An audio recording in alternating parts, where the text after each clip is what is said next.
c'est tout ce qui se passe à l'intérieur et qui ressort effectivement avec le texte, qui est traité un tout petit peu comme une comédie musicale, en fin de compte. Parce que vous l'avez vu, là, donc j'avais la chanson, elle était enregistrée, donc j'ai envoyé la chanson sur le plateau et j'ai fait bouger les comédiens en fonction des paroles de la chanson. Je les faisais parler pendant les ponts musicaux.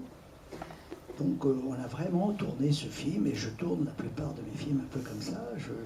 Quand je fais écouter la musique à mes comédiens, c'est comme si je les dirigeais. Je trouve que la musique est un directeur d'acteur incroyable qui dirige encore une fois notre part d'irrationnel, notre part d'inconscient.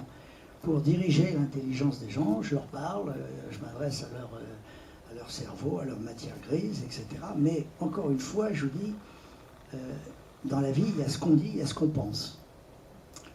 Et notre inconscient, lui, il pense ce qu'il a envie de penser. Si vous preniez un dîner entre un homme et une femme, et qu'il y ait en dessous les sous-titres de ce qu'on pense pendant qu'on parle... Tu l'as fait d'ailleurs. Ouais. Oui, je l'ai fait. On serait très étonné de voir à quel point on ne dit pas les mêmes choses. Voilà, donc c'est ça qui est intéressant, c'est ce décalage permanent entre la représentation qu'on donne aux autres et la réalité de ce que l'on est, de ce que l'on pense. Alors le type dit « Ah, je vous trouve très jolie, etc. Putain, quand est-ce que ça va se finir?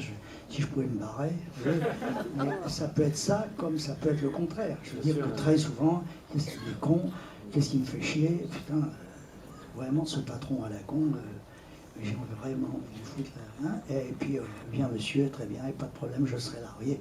Donc il y a un décalage permanent entre ce qu'on dit et ce qu'on pense. Et la musique permet justement de...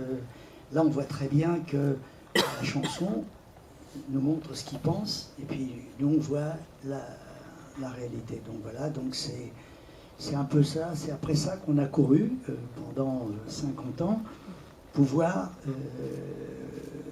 dire ce qu'on a envie de dire, et puis en fait, la réalité, ce qu'on pense, et puis cette force de l'irrationnel. Vous savez, là, je prépare un film en Inde qu'on va tourner avec Francis, et on enregistre la musique la semaine prochaine, et on va aller tourner chez Amma. Je ne sais pas si vous avez entendu parler de cette femme, c'est une sorte de sainte indienne. C'est absolument une femme absolument incroyable, qui sera sûrement un des points importants du film. Et cette femme, elle ne fait pas de miracle. Elle prend les gens dans ses bras, elle les embrasse. Elle embrasse 3000, 4000 personnes par jour. Et elle ne fait pas de miracle, elle leur donne de l'amour. Et avec de l'amour, ils font ce qu'ils veulent. Voilà. Donc elle nous explique que tout est une question d'amour. Voilà. Quand on aime, tout est facile, tout est simple.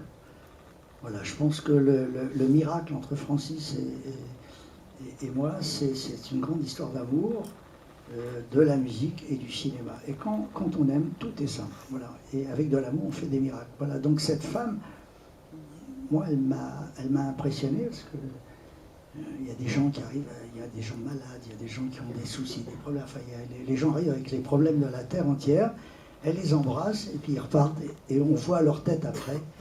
C'est comme si ils étaient au paradis. Voilà. Donc c'est la force du cinéma et de la musique. On le répétera jamais assez. C'est une force de frappe absolument incroyable, et c'est bien qu'il y ait ce festival pour défendre cette force de frappe. Et on va voir tout de suite pour une